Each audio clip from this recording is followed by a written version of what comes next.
Kasabay ng ika-161 taong kaarawan ni Gat Andres Bonifacio, nagsagawa ng 4th Bonifacio Claim Awareness Campaign ang pamalang bayan ng Pateros sa pamamagitan ng isang parada na nilahukan ng mga empleyado, estudyante at mga mamamayan sa palibot ng poblasyon. Masayang ibinalita ni Municipal Councilor Domenador Rosales Jr., Head ng Delineation Pateros Boundaries Office at Chairman ng Susi ng Pateros Foundation, na matapos ang 33 taong pagsali ng bayan ng Pateros sa agawan ng lupa ng Makati City at Taguig City sa Bonifacio Global City, ay inumpisa na ng Korte Suprema ang kauna-unahang pagdinig ng Pateros versus Taguig and Makati case on the merits noong November 14 ngayong taon. Iginit ng municipal government ng Pateros na ang original nitong land area ay 1,040 hektarya kasama ang Fort Bonifacio, partikular ang Embo Barangays, Mamangkat, Masilang, San Nicolas at Malapad na Bato na dating mga bahagi ng Pateros na naging parte ng Taguig. Batay sa mga dokumento at official maps na nakuha ni Councilor Rosales mula sa 30 libraries at tanggapan, kabilang ang USA Library of Congress at USA Archives. Isa sa mga naturang mapa ay ang 1968 Land Classification Map of the Bureau of Land.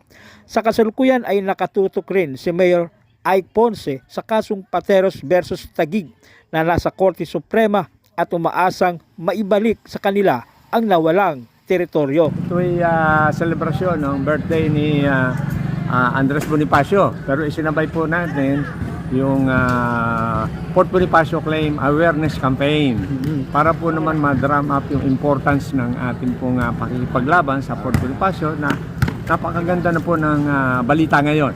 Actually, nagkaroon na ho ng first hearing nitong November 14. Kauna-unahan po to dahil for past 33 years we were frozen. Hindi pinag-uusapan ang merit ng kaso. Ibig sabihin ng merit kung kanino yung Fort Bonifacio. Ngayon ho, yun talagang main event, no? Kaya tayo binuksan ng Supreme Court ay para ipaliwanag natin ang ating pong mga ebidensya, at napakaganda po sapagkat tayo lang po ang may tunay na ebidensya o katibayan, no? Yung iba wala po, no? So sino pa? Hindi po dapat matalo ang Pateros dito, no? Kailangan manalo tayo sapagkat nasa atin po ang tunay na katotohanan. So mga kaibigan, ang ating pong bayan Pateros ay pinakamaliit at the only municipality in Metro Manila, but hindi po tumitigil ng paglaban upang mabawi namin yung aming karapatan, no? Kasi karapatan po natin yan. Kaya yung ginagawa ni Andres Bonifacio, pareho lang po yun eh. Pinagtatanggol niya ang buong bansang Pilipinas, pinagtatanggol naman natin yung ancestral land natin, which is the parcel for Fort Bonifacio, at ang nandiyan po ay buong Global City, buong McKinley Hills, at saka 10 barangay ng Fort Bonifacio. No, hindi po tayo nakikipaglaban because they are wealthy, no? Pero nakikipaglaban tayo, karapatan po natin yan. And all evidence will show, all evidence will show, which I got from the United States of America nung ako po ay pinadala doon noong 1997 ng local government. It's that very purpose. At tama-tama po, nakuha ko yung mga ebidensya sapagkat ang mga Amerikano po during 1945 to 1900 hanggang 1945, sakop tayo ng Amerikano. Kaya napakaganda po ng record nila doon nang pumunta ako sa United States of America. Punta ka na sa Shep Laganon, Pilipinas lamang yan, no? Bubunutin mo yung isa, Rizal, doon mo makikita ang lahat ng mga ebidensya na ginagamit natin dito. So sana po ang mga taga-Pateros ay sama-sama tayong suportahan itong pakikipaglaban nito, sapagkat ito po dito nakasalalay ang ating pong kaunlaran, no? Sabi ng even Mayor Ike Ponce ay wala na pong ibang paraan para umunlad ng Pateros kundi mabalik itong dating lupa. Yun po ang aking pong message, at mamaya po sana ay mapakinggan ninyo doon sa aming program doon sa quadrangle ng munisipyo, at makikita nyo mismo yung building ng munisipyo. Ang ginastos po dyan ay yung BCDA share ng Pateros, sapagkat mismo Kongreso ay pinatunayan nila na sakop ng Pateros ang parcel 4 of Fort Bonifacio. kung kaya kami ay binigyan din ng share. No?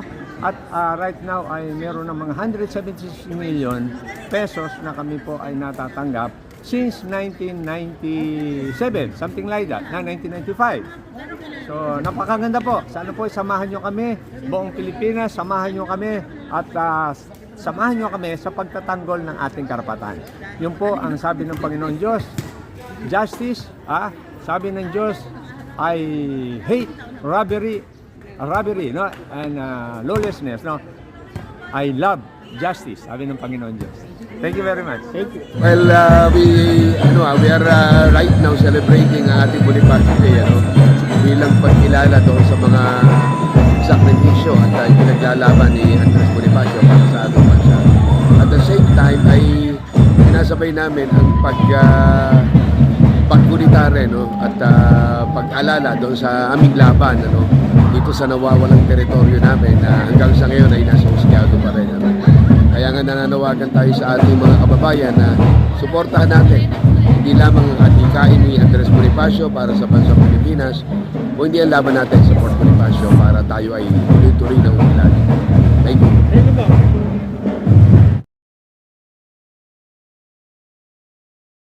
Ito naman yung dokumentong pinag-uusapan ng Taguig at Makati. Ito, table survey dito. Kailan walang mababago sa jurisdiction.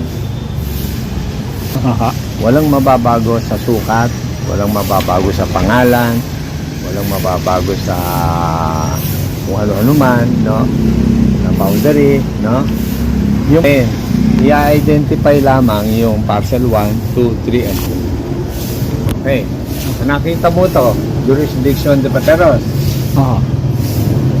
Jurisdiction ng Taguig. Ito kanila, ito amin. Ito yung pinag-aawayan, yung amin. No? Okay. So, yan ito yung may table survey. Binura yung pangalan ng Pateros. Wala. Binura. At tapos yung pangalan ng Taguig, ilagay dito.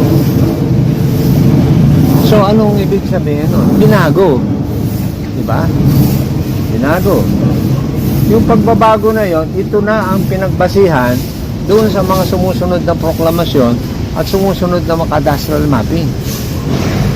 Hindi na to. So, ibig sabihin, ang kabutihan nito, hindi na bago yung original namin. Na nasa Amerika yan eh. Yan. Ito, nasa Pilipinas. So, dahilan dito, at wala ang pangalan sa cadastral mapping, wala ang pangalan doon sa Presidential Proclamation, ay nakuha nilang paliitin ng Pateros. Yung MCAD M594, ginawa nila kaming 166 kasi tinanggal nila yung parcel 4, ito, at tinanggal nila yung buting kalawasan ng Makati. Ngayon, noong medyo nagsiging successful ang Makati noong 1986 dahil sa proclamation 2475, pumasok naman si Taguig, idinimanda yung Makati, pero hindi kami idinimanda, yung Makati dinimanda. Nanalo naman si Taguig, no? At kaya nagawa ng Taguig yun ay dahil nga wala yung Pateros dito eh. At itong pangalan ng Taguig no, inilagay doon sa gitna, pinalampas pa yung letter G. Ibig sabihin, kung ikaw yung Taguig, lampas mo sa boundary namin, ito boundary, ito. Kanila din to. Yung kanilang ano dyan. No? So therefore, ang kanilang petisyon at petisyon ng Pateros, parehong-pareho. Ito, kiniklaim, 766 hectares.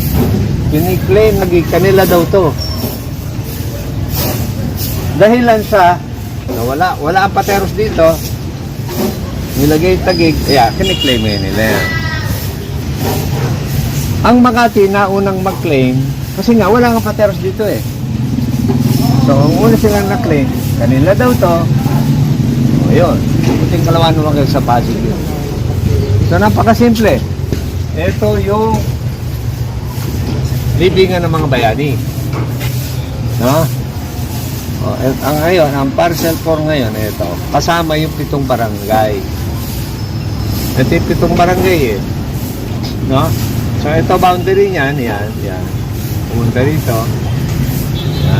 niya. Yan ang boundary ng Pateros. Yan ang parcel 4 ng Pateros. No? So, yung parcel 4, ginamit lang natin doon. Yeah, in-illustrate na rin natin na ito yun. Itong Barrio Aguho ay, at saka Barrio Mamangkat, magkatabi. So, para bang tinatawag namin, ito, Barrio Mamangkat, lahat. Oh, kitang-kita to, no? So, ilang. Anong lugar ito ngayon, sir, sinasabi niyang mamangkad sa Kago? Ito mismo, yung parcel 4, tinatawag namin Barrio Mamangkat. Pero ito palang banda rito, Barrio Aguho. Okay, yun ang barrio, yung kalahati, Mamangkat, kalahati, Aguho. Pero yan yung parcel 4, 766 hectares. At ito rin yun. Ito rin yun, ito. Ito, oh, ilog yan. Yung embo-embo nandito. Ito ay LC2623. Firmado din yan ng Bureau of Land, ang director. No? So, ito ang boundary ng Pateros. Yan. Pasig River, Pasig, Pateros. Pateros, Taguig. No? Pateros, Makati. Ang Taguig, walang boundary sa Makati. Eh, bakit siya napunta rito? Bakit nila kinakam-kam to? Ano po ba yan? Anong lugar po yan? Yung parcel 4, ito. Anong particular na lugar po siya? Mamangkat o Embo? Port Bonifacio. Mamangkat and Aguho. Yun yun. So, ito yung parcel 4 na pinag-uusapan natin doon. Ito yung libingan ng mga bayani. Ngayon, pag in-overlap mo, yung Hacienda de Maricaban, magkakaroon dito, gano'n, di ba? Bubuin ang parcel 4. So, ang parcel 4 ngayon, yung kalahati nandito sa 984. Ngayon, pag in-overlap mo yung Hacienda de Maricaban, lalabas yun, no? 1,040 hectares na. O, tanong. Ito, ano naman po ito, sir?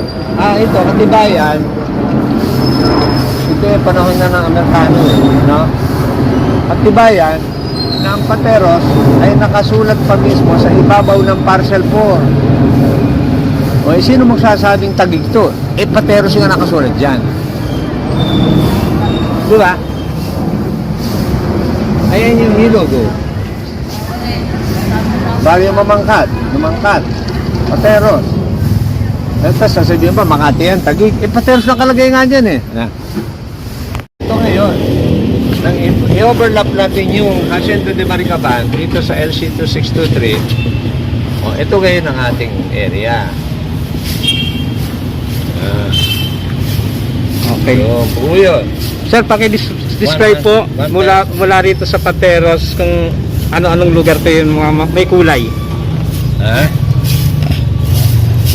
Yung Itong may kulay na to, dilaw. ito yung Comembo, East Rembo, West Rembo, Itogo. No? Itogo. Okay? So, yun yung Rembo. sakop ng sama pala rito yung Itogo. At nasa labas pa yung pera. Kasi nga ito yung Aguho eh. Yan, no? American Cemetery. No? Okay, McKinley Hills. Global City. Ang Global City, abot dyan nandito eh. Ito yung EDSA. Ito yung sa Guadalupe Creek. No? Punta rito sa South Super Highway. Ito yung C5. Ito yung McKinley Hills. Papunta dun sa Ayala. Ayala na yan. Longton Avenue. Mahaba yan. No? American Cemetery. Dahil kinuha nila to ng Taguig at Makati at ito naman na nasa Buting ngayon, nasa Pasig, ito na yung nalabi sa atin ngayon. 166 hectare or 184. Ngayon po, ano po dyan ang pinaglalaban yung mga lugar na nasakop po ng Pateros, sir? Ito. Lahat na yan. Yung may kulay, Oo, sir? ito lang, wala lang yellow. Ito, ipaglalaban namin sa Pasig. No. Ito ngayon, papunta rito, yun yung parcel 4. Tapos sakop pa lang namin to.